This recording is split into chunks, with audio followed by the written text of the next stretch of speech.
Bienvenidos, esto es Salud y Fe.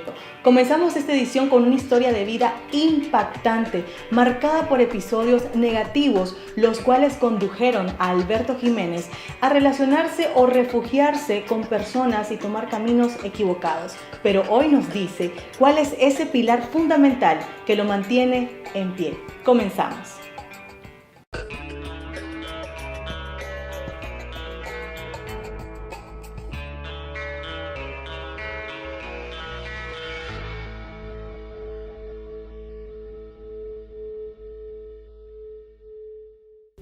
Alberto Jiménez, qué gusto tenerte con nosotros. ¿Cómo estás? Muy bien, gracias a Dios, y es un placer estar aquí con ustedes. Bueno, aunque ustedes no lo crean, Alberto Jiménez es un milagro andante porque no todo ha sido color de rosa en la vida de él. Ahora, gracias a Dios, es evangelista, ha andado por algunos países, brindando su testimonio para concientizar a la gente respecto a la enfermedad que te tocó vivir. Y bueno, yo quiero que nos comentes un poco sobre el entorno en que te criaste, cómo fue la relación que tuviste con tu familia, cómo era ese ambiente. Bueno, pues fíjate que nací en 1995 y tengo memoria desde muy pequeño. Pero los primeros encuentros bien así, bien dolorosos, fue a la edad de 3 años y medio. Recuerdo que estaba jugando con una vecina en la casa de ella. Y en una ocasión el tío de esta niña me llamó. Y recuerdo que me llamó a una habitación solito y me dijo: decile a la fulana que vayan a jugar el escondite. Y vos te venís a esconder a este lugar y que ella cuente. Entonces lo hice así. Cuando yo regreso a la habitación, yo miro que la persona está totalmente desnuda. Y en eso la persona pues abusó sexualmente de mí, o mejor dicho, me violó.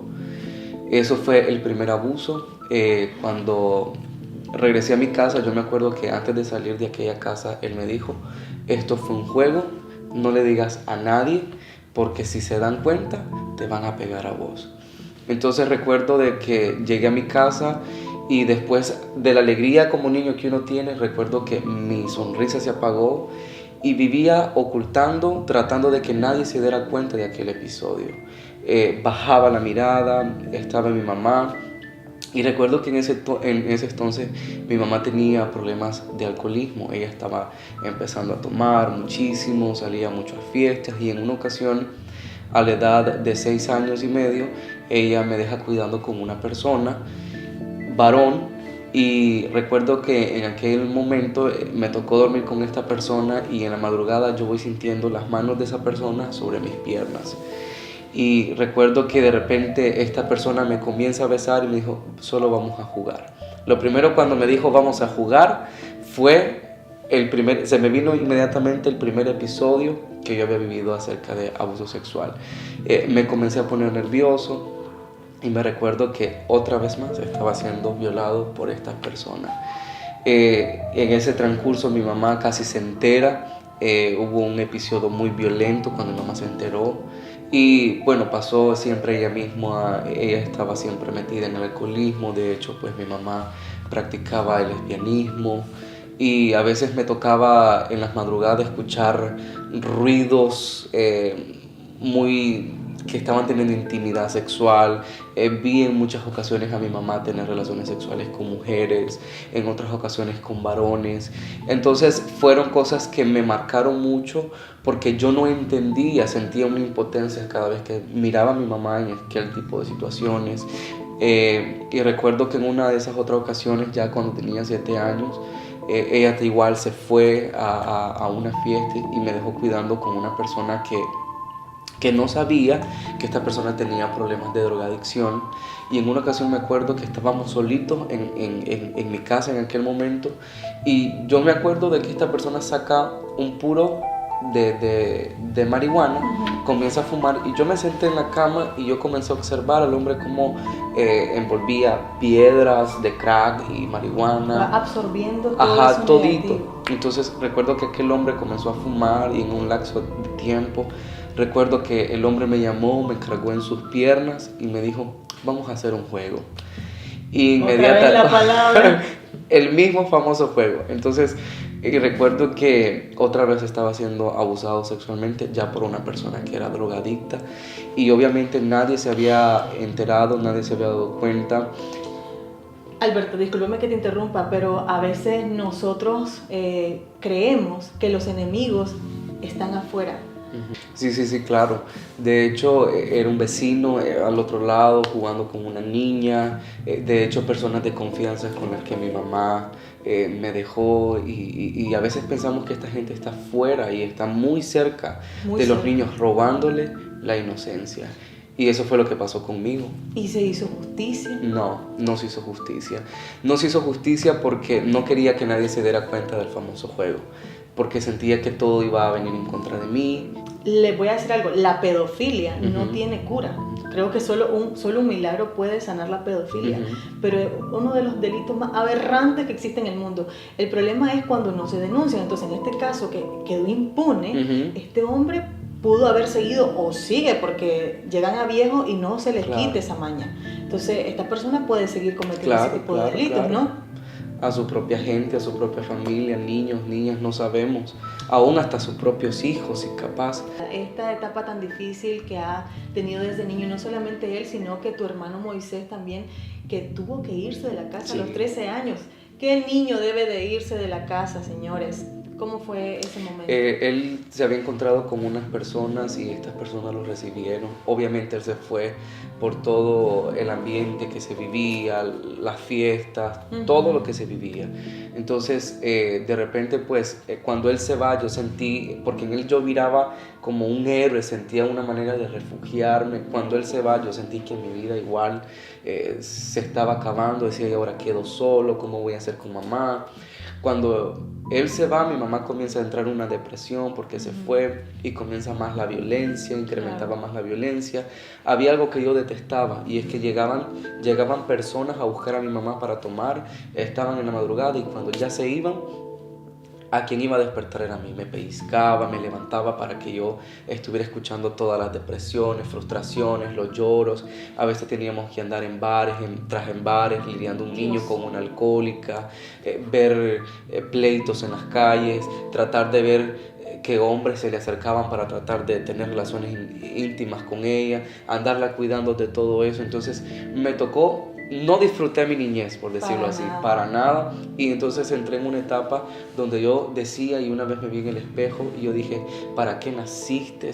Sos la peor basura que haber nacido en este mundo, no servís para nada. Y me acuerdo que en esa ocasión yo me golpeé duro, me di de puñetazos, me daba contra la pared, porque sentía un odio en contra de mí, sentía un odio en contra de la vida y odiaba la existencia, odiaba todo lo que no tenés idea. En una ocasión mi mamá había tenido otro niño, en total somos 4 hermanos, y recuerdo que en una de esas idas a visitar a mi abuela, recuerdo de que mi hermano, el segundo, estábamos jugando y de repente él me agarró la fuerza. Y mi hermano otra vez, mi propio hermano, estaba abusando sexualmente de mí. Sí, estaba violándome. Y yo dije, de la gente esperas cualquier cosa, pero de tu propia familia no esperas este tipo de situaciones. Al tiempo me di cuenta de que él lo había hecho porque él sentía odio en contra de mí, porque yo me había criado con mi mamá y ellos no. Entonces yo riéndome, yo dije, yo te lo hubiera regalado empacada, te lo hubiera mandado en regalo en aquel momento, claro, ¿verdad?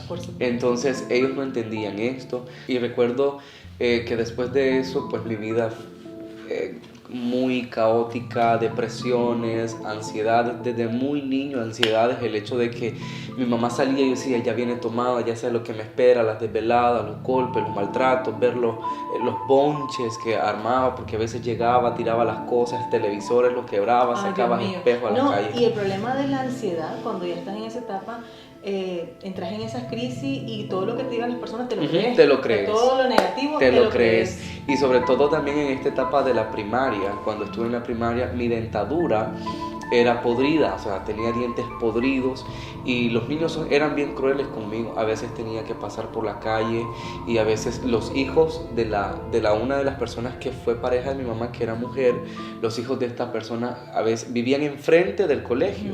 Y en esa ocasión recuerdo que casi todos los días, cuando yo iba pasando, ellos me iban gritando, allá va el hijo de la cochona, allá va el hijo de la pelona. Y a veces hasta en el propio colegio, los golpes también sufrí, lo que ahora conocemos como bullying. Pero, me mandaron al hospital, en una ocasión me tiraron contra la pared, me dio soplo en el corazón, me mandaron al hospital.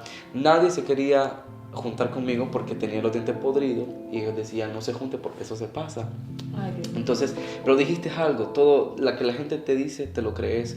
Y yo comencé a creer de que era feo, que no valía nada, que no valía mi existencia para nada. Había pensado que Dios me había enviado a este mundo solo para que todo el mundo me pisoteara, me humillara y que esa era mi existencia. ¿Tuviste pensamientos suicidas? En muchas ocasiones me intenté suicidar. En una ocasión tomé un montón de pastillas, combiné. Quizás eran como 20 pastillas, me durmieron. En otra ocasión en Plaza Inter, nadie se dio cuenta, sí. En otra ocasión casi me tiro intencionalmente del tercer piso de Plaza Inter. O sea, eras invisible en esa época. Sí, muy invisible. A nadie le interesaba. Entonces, en otras ocasiones, a veces probaba cuál muerte iba a ser menos dolorosa. Ay, claro. Que si me ahorcaba y después me quiero zafar. Es que es una lucha. Es una lucha espiritual. Claro una que lucha sí. espiritual. Había algo que nadie se daba cuenta, Sienna, y era de que en mi interior luchaba con el homosexualismo. O sea, andaba buscando tu identidad. Mi identidad, claro que sí. Me crié sin papá, entonces eso fue otro rollo que sumó. Entonces en el colegio comencé a darme la libre, por decir, a ser quien yo era. Comencé a vivir una vida en el homosexualismo. Entonces comencé a tener mis primeras experiencias. ¿Tuviste múltiples parejas? Correctamente. Y recuerdo que yo decía, bueno, en una ocasión me invitaron a una fiesta, fuimos a esa fiesta, jamás me había ido de mi casa, llegamos al día siguiente, en esa fiesta me gustó, fue una disco gay, fuimos ahí. Y cuando yo llegué a mi casa, mi mamá me estaba dando una reventada tremendísima. Y recuerdo de que, bueno, yo dije, si antes me pegaban por no hacer nada, ahora que me peguen por algo que yo hice. Y recuerdo que yo comencé a rebelarme en contra de la situación. En ese entonces ya teníamos un hermano menor, un hermano pequeño, en el cual pues me tocaba verlo. Y yo sentí un odio en contra de mi hermano, porque en vez de ser una bendición, era una maldición. Como decía anteriormente, viene una etapa muy difícil y es recibir esta terrible noticia de que portas una enfermedad. ¿Cómo te das cuenta? ¿Presentaste algunos síntomas o simplemente dijiste, me voy a hacer el examen? Uh-huh. No, pues en realidad no presenté ningún síntoma, fue como voy a ir como por chequeo rutinario. Uh-huh. Recuerdo que esto fue en el 2012, el 12 de septiembre, una fecha que jamás se me va a olvidar. Y recuerdo que fui a un centro de salud, llegué, me hicieron el examen, me dijeron que tenía que regresar. Cuando regresé me dicen, vaya donde la psicóloga. Entonces ahí yo comencé a ver algo extraño y a sentir, hay algo. Cuando llego donde la psicóloga, ella me lo dijo así sin tapujos. Mire, usted tiene VIH-Sida. Cuando ella me dice esto, inmediatamente me quedé, como te quedaste vos ahorita, así en silencio, impactado. Y yo me acuerdo que salí de aquel centro de salud y yo dije, ¿qué hice de mi vida? O sea, vos lo relacionaste inmediatamente con la muerte. Correcto, con la muerte y sobre todo el fracaso humano. A eso más que todo. ¿Tenías conocimiento de qué era el VIH? Sí, claro, porque yo había sido promotor de Sin Mujer, entonces ya tenía muchísimo conocimiento, pero no lo practicaba, que eso era otro rollo. Entonces, cuando yo voy, dije, mi vida se acabó, porque mi sueño era tener una familia, tener hijos, en algún momento determinado, ¿verdad? Tenía esa esperanza.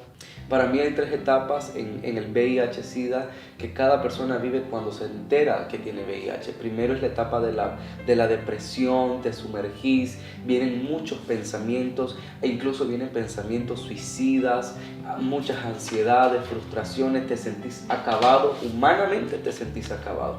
La segunda etapa es la etapa de la aceptación, donde, bueno, aprendes a decir, aceptar esto y convivir con esto. Y la tercera etapa es cuando ya estás caminando ya tranquilo, por decirlo así. Entonces te das cuenta que hay situaciones que viviste en tu pasado y ahora te encontrás con esto que te estanca completamente. Y es ahí donde yo me encontré, donde me frustré, me estanqué, más de lo que ya había vivido, experimentado. Entonces caminé con un odio hacia Dios, completamente odiaba a Dios, odiaba mi vida, odiaba a mi madre, odiaba a todo el mundo, porque decía que yo no valía la pena. Claro, las cadenas que traías eran súper pesadas. Sí. Y ahora actualmente los que conviven con el virus tienden a ser discriminados por falta de conocimiento. Y la ignorancia se mata leyendo respecto al VIH. Correcto. Porque muchas personas confunden, ¿no?, el VIH y SIDA, que es una gran diferencia. Sí. Entonces, pero vos llegaste a etapa SIDA. Sí. Nunca me tomé pastillas. Entonces llegó un momento que en una ocasión, en una madrugada, estaba con una diarrea inmensa, fiebre altísima, estaba con deshidratación. Mi mamá me llevó al hospital corriendo. Cuando llegamos al hospital me metieron, me revisaron, me chequearon y me metieron. Yo no sabía nada. En lo que estábamos en el hospital, solo miraba que los doctores llegaban a hacer un montón de análisis. Me dijeron, vamos a hacerte una resonancia porque hay algo en el cerebro que está ahí afectando. Entonces me lo hacen y resulta que tenía un edema cerebral producido por la enfermedad, que esto causaría que la mitad de mi cuerpo se paralizara. Bueno, llegó un punto donde los doctores le dicen a la familia que se tienen que despedir. Correcto. Qué duro eso. Entonces eso pasó con mi mamá. Yo miraba que mi mamá llegaba a llorar y a veces yo decía, ay, ¿qué hace aquí? Porque sentí un odio, pero no sabía que allí, en ese punto crítico de mi vida, había alguien que estaba trabajando conmigo. Entonces a mi mamá le habían dicho que ella se fuera preparando porque yo ya no iba a salir, las defensas se me bajaron a 6,000 y le dijeron, si a este joven se le bajan los 1,000 de los 10,000, este joven ya pierde, así que vaya preparándose. Y recuerdo que en esa ocasión yo me levanté a como pude porque ya dependía de aire, de oxígeno. Yo me levanté y yo me fui a la morgue, había una capilla y yo me fui a como pude, llegué y yo miré al cielo y yo le dije esto a Dios: Señor, yo estoy aquí y yo no te vengo a decir nada que esto es culpa tuya, esto es lo que yo me merezco por haber pecado contra ti. Pero por favor yo te pido que si ya no te voy a servir, no me permitas morir como personas de SIDA que estaban alrededor de mí. Me tocó verlas morir en el estado crítico y doloroso. Pero si todavía te sirvo, sácame de aquí. Después de esa oración regresé y me habían hecho 4 veces el examen de este edema cerebral y resulta que en el último no tengo nada. Me dicen que no tengo nada y yo ya estaba en una etapa terminal de SIDA. Yo ya estaba en la última y la gente decía, los doctores decían, hay algo sí en vos, que tu masa muscular no está como hueso, no está como calavera. Y entonces resulta de que a los 3 días a mí me están dando de alta. Todo lo que estaba en mi contra comenzó a cambiar a mi favor, pero fue después de que yo hice esta oración. Ahí vos sentiste que hubo un milagro. Claro que sí. Sí, porque anteriormente yo había buscado ayuda antes de la enfermedad. Claro. Busqué ayuda en una iglesia y el pastor de la iglesia dijo, ¿cómo es posible que vamos a tener lesbianas, homosexuales? Y por eso yo me fui. Entonces la gente es rechazada en la calle, la gente es rechazada en su familia y es rechazada en la iglesia. ¿A dónde más van a agarrar? Las iglesias deberían de estar con los portones abiertos para cualquier tipo de persona, porque Dios no hace acepción de personas. ¿Y por qué nosotros como humanos debemos hacerlo? No debemos juzgar. Entonces, ¿cómo convives después de todo esto que te ha sucedido con el virus? Pues una de las etapas es aceptarlo. Es aceptarlo. Pero algo que me ha ayudado es tener la esperanza en Cristo Jesús. Yo he recibido promesas de parte del Señor de sanidad, y si me sanó del SIDA, de la etapa del SIDA, yo no creo que para el poder de Dios eso es una tontera. Pero pues algo de lo que me ha inspirado es en esta actualidad es que ahora pues andamos sirviéndole al Señor a través de esto. A veces Dios te va a permitir vivir cosas no solo para ti, sino para bendecir por medio de esas experiencias a otras personas, que es lo que hoy estamos haciendo. Ministrando la vida de jóvenes que están pasando por la misma etapa, no solo jóvenes, adultos, matrimonios que están pasando por la etapa del SIDA, del VIH. Bueno, ¿y ahora cómo está la relación con tu familia, con tu mamá? Pues ese fue otro proceso en ese hospital. Ahí pues nos pedimos perdón y Dios ha venido restaurando la relación con mi mamá. Después de odiarle y hasta desearle la muerte a mi mamá en reiteradas ocasiones, pues ahora disfrutamos el tiempo porque Cristo ahora vive en mí y me ayudó a perdonarla, porque para mí mi mamá era la primera homicida en mi vida, había matado mi niñez, mi inocencia. Entonces, pero ahora la relación con ella es muy sentimental, muy emocional. Yo la miro, la beso, en la calle la abrazo, nos texteamos, te amo, te amo. Entonces eso no existía. Lo otro es que a los 15 años conocí a mi papá y ahora tengo una relación. El año pasado, gracias a Dios, Dios me concedió el hecho de tener una relación con mi papá, una comunicación, y Dios ha venido trabajando de esa manera, con mi hermano igual, y sobre todo algo, me pude perdonar a mí mismo. Porque eso fue un punto que me costó. Y sobre todo ahora sé quién soy en Dios, que soy amado, soy aceptado, que no importa si alguien te pueda rechazar, esa persona se lo pierde, de poder experimentar y compartir mi vivencia. No, y un joven con muchísimos talentos, porque también canta. Yo ya lo conocí hace años en el mundo de la belleza, sí, me acuerdo, sí. Pero ahora es impactante ver cómo Dios te ha transformado. Y yo quisiera escuchar una de las tantas canciones que a vos te transformó la vida y que siempre la andás en la mente. La canción se llama Jesús mi fiel amigo. Tal vez nos canta solo la estrofita. Ok, claro que sí. Jesús mi fiel amigo, mi dulce caminar, quédate conmigo, no quiero volver atrás y no quiero volver atrás.